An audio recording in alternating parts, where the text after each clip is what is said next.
In my previous videos, I have already talked about all the MS Word capabilities under Home tab and Insert tab.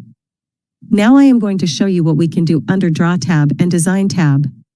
The Draw tab is quite simple to understand. You can see few paying options are here. Choose any one of the options and start drawing the way you want.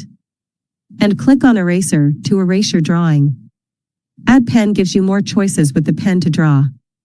Next, if I click on Ink to Shape, choose one of the pens, and let's draw a circle. As the name suggests, it's converting my drawing into a possible shape. To stop doing this, click on Ink to Shape again.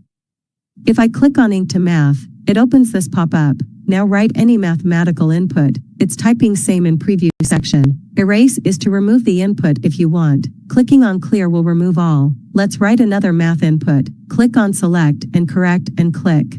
Drag to select a particular input. It shows possible suggestions. Choose the correct one. Click on Insert. You get your equation on the page.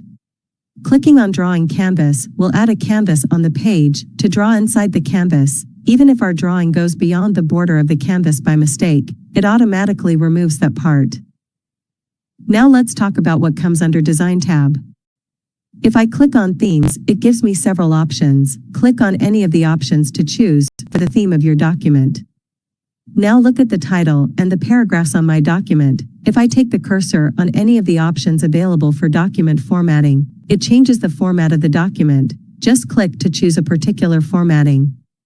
Click on Colors to change the color combination of the document formatting option. Clicking on Fonts basically gives you different font selection option. Just choose and click. Paragraph spacing gives options for the look of paragraph in your document. Make it compact or open or relaxed space between lines. Just click to add. This one is for objects in document. Clicking here will give options to add different styles for objects. Just click and add. Click Watermark. Here either you can choose from given option or customize your own watermark by clicking on Custom Watermark. I will add my name as watermark, so click on Text Watermark. In text field, type the text. From this drop down, choose font, and here choose size. You get color options here. You may choose watermark to semi-transparent or not, and click on Apply. Click on Close to add it in your document. As the name suggests, clicking on Page Color gives you options to change color of page. Just click and add. Similarly, clicking on Page Borders gives you options for border on the page. Just click the options and click on OK. It's applied on the pages of our document.